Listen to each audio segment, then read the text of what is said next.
La corrupción, la violencia, la impunidad y el combate al crimen podrían ser los más grandes retos que enfrentan muchos países y muchos gobiernos, y México no es la excepción. Sin embargo, en los esfuerzos por combatir y erradicar estas situaciones, los derechos humanos y el fortalecimiento de la ciudadanía pueden estar en peligro de no estar en el eje central de las políticas públicas nacionales diseñadas para trabajar en esto. Hoy vamos a charlar con la expresidenta del Sistema Nacional Anticorrupción y actual consejera de la Comisión Nacional de Derechos Humanos, Mariclera Costa. Esto es Diálogos desde la Frontera. Acompáñenme.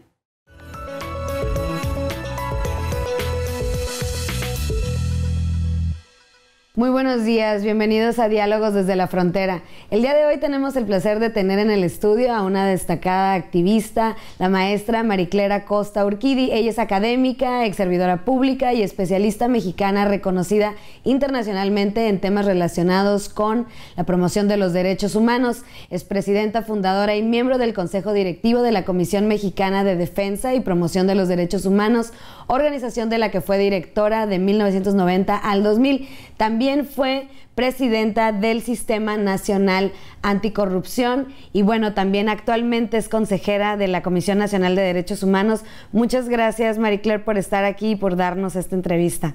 Pues muchas gracias por invitarme, es un placer estar aquí, de verdad. Bueno, pues obviamente no podíamos hablar de otra cosa más que de estos temas que pues no son nuevos, pero siguen siendo urgentes y pertinentes y tienen que ver pues con la violencia, con los derechos humanos, con la violencia contra las mujeres también en particular aquí en el país. Y bueno, parecen asuntos, sobre todo la violencia generalizada y los feminicidios, problemas que son tan complejos, pero también que tienen tanto tiempo y que de alguna manera como que sentiríamos, a veces la percepción puede ser de que no se avanza, de que siguen sucediendo las cosas. ¿Será que a lo mejor no se plantean las estrategias adecuadas? Pero desde su perspectiva, ¿cuáles son los aspectos que no se han abordado en esta lucha, digamos, en contra de la violencia, y cuáles serían los principales retos a vencer? Muchas gracias por la pregunta, es una pregunta muy aguda y muy pertinente. Yo creo que el gran problema que recorre todas las formas de violencia, la violencia contra las mujeres, la violencia contra los niños y niñas, que también ahora es un problema muy serio, contra periodistas, defensores de derechos humanos, en fin, la violencia, creo que no hay un grupo social que no esté tocado por la violencia en nuestro país, tiene que ver con la impunidad. La impunidad que vivimos en México es estructural. Las cifras son aterradoras. Basta ver cualquier índice de impunidad y lo podemos constatar, que más del 90% de los delitos que se denuncian, que no son todos los que suceden, porque la cifra negra es altísima, más del 90% de esos delitos quedan en la impunidad, no se investigan. Entonces, de lo que estamos hablando es de una situación provocada por yo diría el colapso de las instituciones de justicia, sobre todo las de las fiscalías, las de procuración de justicia, pues que simple y sencillamente han abdicado de su deber de investigar debidamente los delitos y los hechos violentos. Y la impunidad, cuando es estructural y crónica, como es el caso nuestro, bueno, lo que hace es propiciar la repetición de los hechos, porque bueno, pues se puede matar no hay consecuencias a mujeres porque no hay consecuencias, ¿no? O la probabilidad de que tenga consecuencias es muy remota. Entonces, bueno, lo que tenemos es una violencia que va creciendo, creciendo, creciendo. El tema de los feminicidios, bueno, empezó, digamos, a aparecer en la conciencia pública pues hace más de 20 años. Claro. Con los casos de Ciudad Juárez, que ahora se han generalizado. No es que se hubieran generalizado, ya existían también. Se visibilizaron. En otras se visibilizaron. Y bueno, no se atendieron debidamente los feminicidios de Ciudad Juárez. Incluso tenemos una sentencia de la Corte Interamericana de Derechos Humanos, Campo Algodonero, que tiene, que marca una hoja de ruta pues para generar políticas públicas, para combatir este fenómeno. ¿Y qué se ha hecho con esa sentencia?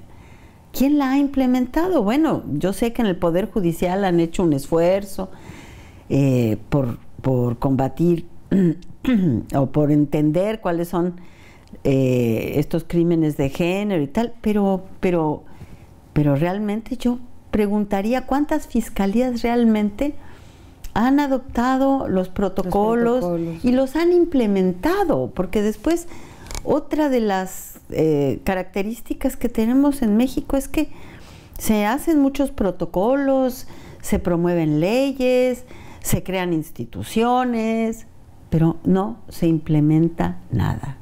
Digamos que son varias las capas que podríamos pensar que no están funcionando adecuadamente, porque por un lado está el discurso también de no confrontar la violencia, o sea, crear una cultura de paz, atacar la violencia desde la raíz, combatir a la corrupción, pero creo que en estos discursos y como para el público en general y para las personas, ahora sí que de a pie, que vivimos de alguna manera la vida, la calle, las ciudades, la percepción puede ser distinta de la violencia. Digo, esto de los feminicidios como mujeres, ¿no? O sea, lo percibimos completamente distinto. Y también, pues, no sé, como esto que acaba también recientemente de suceder en Coatzacoalcos, o sea, todas estas cosas que pareciera estar como despegadas de lo que los tomadores y tomadoras de decisiones están promoviendo. Sin embargo, aquí va mi siguiente pregunta, o sea, ¿cómo se configura la percepción de la violencia? O sea, para poderla entender mejor, ¿qué tan...? Y esto lo pongo en contraparte con el tema de perder libertades por seguridad. Entonces, hay ahora una nueva forma de policías, pero si estas capas no están coordinadas, algunos dirían es que va desde los policías municipales o de las autoridades municipales hasta arriba. O sea, siento que estamos como perdidos en ese rumbo de dónde se tiene que trabajar para avanzar en mejorar la violencia. Bueno, yo no mejorar, me prefiero erradicar. Perdón. Erradicar la violencia. Bueno, yo creo que hay que atacar la violencia desde muchos ángulos y desde muchos frentes. Evidentemente, indudablemente que hay que atacar muchas de las causas mediatas e inmediatas de la violencia. Pues yo diría una muy evidente es no tenemos policías funcionales. Tenemos policías, y esto es un escándalo nacional, porque además es un tema que se repite y se repite y se repite, pero no sucede nada. En la mayor parte de los policías que tenemos, digo, hay excepciones y muy importantes y muy valiosas, son funcionarios mal pagados, mal entrenados y que simple y sencillamente no tienen las capacidades para enfrentar los fenómenos de violencia a los que se están enfrentados. Eso sería, yo diría, un problema. Creo que además esta tendencia a militarizar el tema de la seguridad, a creer que solo con el uso de la fuerza vamos a someter pues a los grupos armados, a los grupos delincuenciales, pues evidentemente no ha dado resultados.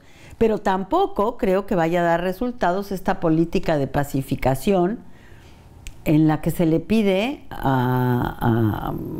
en la que es decir, que todavía no es muy clara esa política de pacificación, porque la verdad es que lo que sabemos de esta propuesta de política de pacificación pues son los eslogans, pero los eslogans son hay que voltear la página, olvidemos, hay que perdonar, en fin, son una serie de consignas que poco nos están revelando sobre cómo se planea pacificar este país. Voy a hacer una pequeña pausa y vamos a seguir con el programa. No se vayan, estamos en Diálogos desde la Frontera, ya regresamos. Bienvenidos de regreso a Diálogos desde la Frontera. Si apenas nos están sintonizando, estamos con Maricler Acosta. Ella es la expresidenta del Sistema Nacional Anticorrupción y actualmente consejera de la Comisión Nacional de Derechos Humanos. Antes del corte, Maricler, estábamos hablando precisamente de este tema sobre las diferentes estrategias que se han probado, que no han servido, que han servido más o menos.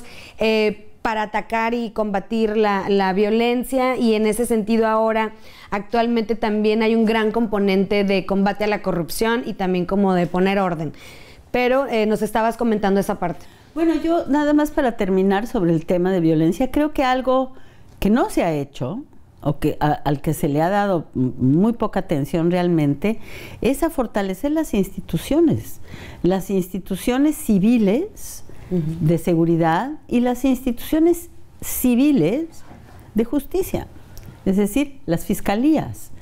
Creo que, y en este sentido, pues hubo en los últimos 2 años un gran reclamo por parte de muchas organizaciones de la sociedad civil, incluso aliadas con el sector empresarial, pues para pedir o para demandar y exigir una fiscalía que sirva, una fiscalía que realmente tenga una política criminal que vaya al corazón de los problemas de violencia que nos afectan. Y en este sentido yo lo empataría también con el combate a la corrupción. Bueno, estamos ahora en un gobierno que se ha propuesto como meta fundamental el combate a la corrupción, y eso es muy importante y es muy loable, y creo que en gran medida pues esa es la razón por la cual hay tanto apoyo popular a ese gobierno. Sin embargo, yo pienso que el combate a la corrupción se tiene que hacer también fortaleciendo a las instituciones del Estado y generando mayor participación ciudadana en el combate a la corrupción. Cuando yo estuve al frente del sistema, llevamos a cabo una gran consulta nacional para proponer una política nacional anticorrupción. Una política nacional anticorrupción que quiero decir que está pues durmiendo el sueño de los justos, porque no se ha aprobado por las nuevas autoridades y tampoco, obviamente, tampoco se ha implementado. Y una de las causas, digamos, que tanto la ciudadanía de a pie como los expertos señalaban como la causa principal de la corrupción, es la impunidad. La corrupción no se castiga. ¿Qué es la corrupción? Es el abuso de los puestos públicos para obtener beneficios privados. Digo, esa es la definición así más... la definición nada más. Más socorrida de la corrupción. Y se ha vuelto, pues en México se ha vuelto casi cultural el tema es decir, y no quiero con eso cometer el error que cometió el presidente Peña Nieto cuando, bueno, no sé si fue un error o un acto de cinismo, decir, no, bueno, la corrupción es cultural en México. No hay que hacer nada. No se puede hacer nada porque es cultural. No. Desgraciadamente la corrupción en México se ha vuelto endémica y por lo tanto, digamos, parte de nuestros comportamientos, y muchas veces ni siquiera nos damos cuenta de cuán corruptos pueden ser nuestros comportamientos, porque claro, ya se convirtió en es como la impunidad, ya se convirtió en un hecho. Usos y costumbres. Usos y costumbres. Entonces, pero una de las, digamos, de las propuestas para combatir la corrupción que salieron de esta gran consulta nacional, bueno, fue el combate a la impunidad, el propiciar la participación ciudadana en el combate a la corrupción, el incrementar la transparencia y la rendición de cuentas. Y creo que al final ese es uno de los grandes temas, que vemos la impunidad y tiene que ver con la rendición de cuentas. Por supuesto. El combate a la impunidad es la rendición de cuentas, entre otras. Y otro que es un tema muy interesante, que es que no están muchas veces regulados los espacios de contacto entre los ciudadanos y las autoridades. Y esto da pie a una gran discrecionalidad por parte de los funcionarios públicos que pueden, digamos, abusar de sus funciones y facultades y que desde luego, bueno, pues es el ciudadano el que padece esto. Y bueno, yo creo que podemos hablar de miles de ejemplos en este sentido. Entonces, el combate a la corrupción, pues tiene que ser un paquete, y creo que a mí lo que me preocupa, y con esto redondeo mi idea, es que no se está enfatizando en esta cruzada contra la impunidad ni la transparencia ni la rendición de cuentas. Exacto. Se están impulsando otras medidas, como la austeridad. Bueno, ahora empiezan ya, digamos, algunos juicios y castigos, probables castigos a funcionarios públicos, exfuncionarios públicos. Pero el tema de la rendición de cuentas y el tema de la transparencia en las adquisiciones públicas, en la toma de decisiones, no se está tocando. Y a mí eso me parece que va a tener serias consecuencias, porque como toda conducta ilícita, pues la corrupción requiere de una vigilancia. Claro. Y esa vigilancia la tenemos que ejercer a través de instituciones. Claro, y de la ciudadanía. Vamos a hacer otra pequeña pausa y ya regresamos. No se vayan, estamos en Diálogos desde la Frontera.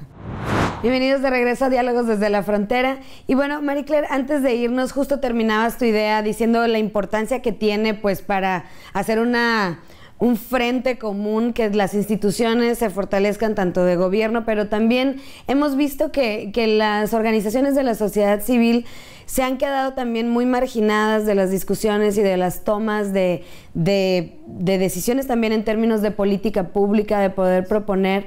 Y la ciudadanía, siento que también nos sentimos, o muchas personas consideran que se sienten desvinculadas, que también lo mencionabas. Entonces, ¿cómo tendríamos que pensar en una estrategia integral y que también permita que no se sigan tomando decisiones de manera tan vertical y que pudiéramos avanzar hacia esto? ¿Hay otros ejemplos? ¿Hay buenas prácticas? ¿Otros lugares lo han logrado?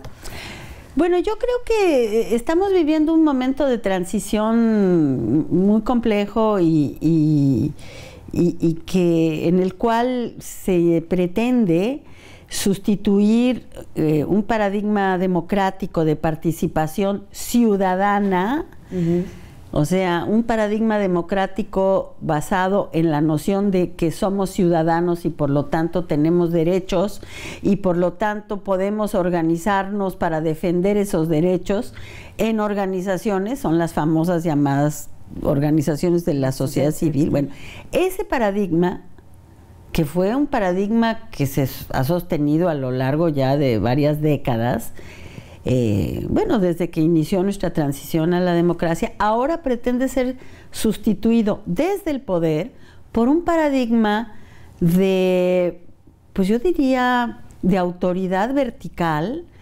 entre autoridades y pueblo. Es decir, la noción de pueblo es muy distante de la noción de ciudadano. Y yo creo que si queremos combatir realmente la corrupción de una manera sustentable, porque no dudo que con medidas así drásticas se pueda abatir la corrupción, la centralización de compras, etcétera, etcétera, pero ¿es sustentable eso? ¿Es sustentable en un país de 130 millones de habitantes, con una economía tan abierta como la mexicana, en fin, con toda la complejidad de este país y de lo que somos? A mí me parece que no. A mí me parece que la única vía sustentable para combatir la corrupción, para combatir la impunidad, es el empoderamiento ciudadano. Es el fortalecimiento de nuestras instituciones, es el establecimiento de rendición de cuentas, es el fortalecimiento de un sistema democrático de pesos y contrapesos. Y me temo que estamos yendo en la otra dirección. Y creo que eso no solamente no va a resolver nuestros problemas, sino que los puede llegar a agravar. Exacto. Y bueno, en este sentido también, y en el marco de los derechos humanos, también me gustaría, pues, casi como una reflexión final, porque ya estamos al final del programa, que nos pudieras plantear, y insisto en esta parte, o sea, ¿hay otros países que estén ejerciendo buenas prácticas, que hayan salido también de sistemas tan complejos? Sé que, pues claro, nuestra situación, como mencionábamos, México es muy particular y pues muy grande también, pero ¿cuáles son los peligros de no buscar una ruta que sea sustentable? Y también, ¿dónde podríamos voltear la mirada? Bueno, mira, yo creo que hay países en América Latina a los que podemos voltear y aprender de sus lecciones. Y son países que han salido de situaciones de violencia, situaciones de gobiernos autoritarios y despóticos y corruptos, que ciertamente no han resuelto todavía a fondo todos sus problemas, pero que están mucho más adelantados que nosotros en ese sentido, porque han tenido el valor de mirar hacia su pasado y de combatir la impunidad de los, digamos, de la violencia, de los hechos de violencia, de la corrupción, de la represión, a través de mecanismos como las comisiones de la verdad, digamos, el sometimiento a la justicia de los perpetradores de los crímenes de lesa humanidad, la reparación de los daños, en fin, lo que ahora se llama justicia de transición, lo han hecho y fíjate que curiosamente, o ni tan curiosamente, son países que han logrado abatir los niveles de homicidios y de violencia muchísimo más que lo que tenemos nosotros. Y eso les ha dado también agencia a la ciudadanía, claro, al ver este tipo por de supuesto, claro. porque fueron procesos en los cuales participó la ciudadanía y en donde quienes fueron víctimas de todos estos abusos pudieron de alguna manera resarcirse. Sentir la justicia de alguna manera. Sentir la justicia de alguna manera y sentir que hay un Estado. Y sentir que ese Estado finalmente vela o tiene como finalidad última velar por el bienestar de la ciudadanía. Perú es un ejemplo muy elocuente en ese sentido. Perú sigue teniendo problemas de corrupción, pero los resuelve. Va avanzando. Va avanzando.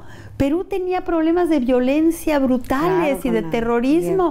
Bueno, tú mira las tasas de violencia de Perú y han bajado. Tú compara, o Chile, por ejemplo, compara los indicadores de apego al Estado de Derecho de esos países y contrástalos con nuestro país y bueno, estamos completamente en la cola. Somos de los países de la región latinoamericana con menos apego al Estado de Derecho, a pesar de que nos vanagloriamos de tener una democracia y de que tenemos un montón de leyes que exportaba y un montón de leyes. Entonces, pero claro, yo creo que ahí es muy importante lo que mencionabas sobre la implementación, ¿no? O sea, creo que las buenas intenciones, si no se implementan, pues se quedan ahí. Se nos acabó el tiempo, Marie Claire, te agradezco muchísimo esta entrevista, muchas gracias por estar aquí, bienvenida al COLEF. Y bueno, muchas gracias por haber estado aquí con nosotros. No, pues gracias a ustedes, de verdad, es un placer estar aquí y hablar con ustedes. Muchas gracias. Y bueno, nada más, antes de despedirme, ya casi nos tenemos que ir, les recuerdo que nos sigan en redes sociales, en Facebook como Diálogos desde la Frontera, en Twitter estamos como Diálogos Colef, y no olviden visitar la página del COLEF, www.colef.mx. Si nos quieren escribir un correo, escríbanos a dialogosdesdelafrontera@colef.mx. Ahora sí, me despido, nos vemos en la próxima edición de Diálogos desde la Frontera. Hasta pronto.